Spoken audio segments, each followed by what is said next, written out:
کہ قرآن جسے پڑھنا نہیں آتا ہے وہ باقاعدہ پڑھنا سیکھے، فرض ہے، فرض ہے۔ اور میں نے مسئلہ بھی بتا دیا تھا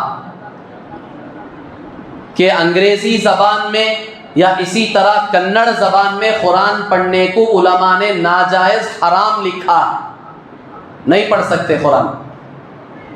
نہیں حضرت مجھے پڑھنا نہیں آتا، میں انگلش میڈیم میں پڑھیا سو، اردو نہیں آتا، عربی نہیں آتا تو سیکھو، یہ تمہارا عذر ہے، یہ مجھے بتا کر تم مسئلہ حل نہیں کرا سکتے، تم اسے جائز نہیں کرا سکتے، کیونکہ قرآن کو اللہ نے عربی میں اتارا ہے اور اس کا صحیح پروننسیشن وہ عربی میں ہی ہو سکتا ہے۔ آپ انگلش میں، کنڑ میں، اردو میں قرآن کو پڑھیں گے، اس کا صحیح پروننسیشن، اس کا صحیح تلفظ ہو ہی نہیں سکتا، امپاسبل ہے، ہو ہی نہیں سکتا، اس کا آپ پڑھ کر نہیں بتا سکتے۔ قرآن تجوید کے ساتھ پڑھنا بھی فرض ہے، قرآن جیسے اترا ہے پوری تجوید کے ساتھ پڑھنا فرض ہے، تو اس کو عربی زبان میں پڑھیں گے تبھی آپ صحیح پڑھ سکیں گے۔ انگلش میں پڑھیں گے آپ، کنڑ میں پڑھیں گے، نہیں آتا اس لیے میں پڑھ رہا ہوں، ایسے لوگ تو موت تک اسی طرح پڑھتے رہتے ہیں، وہ سیکھنے کی کوشش بھی نہیں کرتے۔ اس لیے جن کو نہیں آ رہا ہے وہ باقاعدہ بیٹھ کر سیکھیں،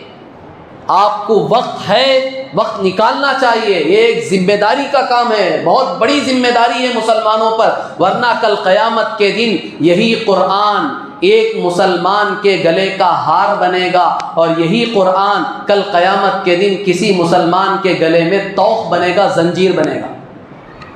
حدیث ہے القرآن حجت لک او علیک، کہ یہ قرآن تمہارے لیے حجت بنے گا، یعنی اللہ سے سفارش کرا کے جنت پہنچائے گا، یا یہی قرآن تمہارے خلاف حجت کرے گا، اللہ کے سامنے تمہارے خلاف مقدمہ دائر کرے گا، کیس ڈالے گا اللہ کے سامنے کھڑے ہو کر۔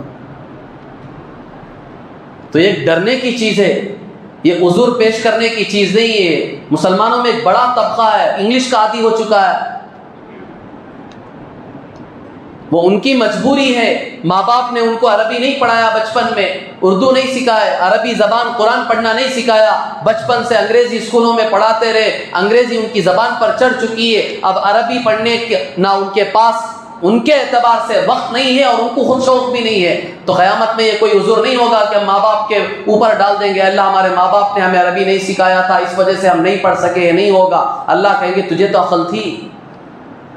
ماں باپ نے تجھے بچپن میں نہیں سکھایا تھا، لیکن جب تو بڑا ہو گیا، بالغ ہو گیا، ہم نے تجھے عقل دی تھی، دنیا کے بڑے بڑے کام کیے، تو نے بڑی بڑی ڈگریاں حاصل کی، سب کیا، دنیا کی فنا ہونے والی چیزوں پہ تو نے محنت کی، یہ قرآن جو ہمیشہ تجھے خبر میں آخرت میں کام آنے والا تھا، اس کو تو نے کیوں نہیں سیکھا؟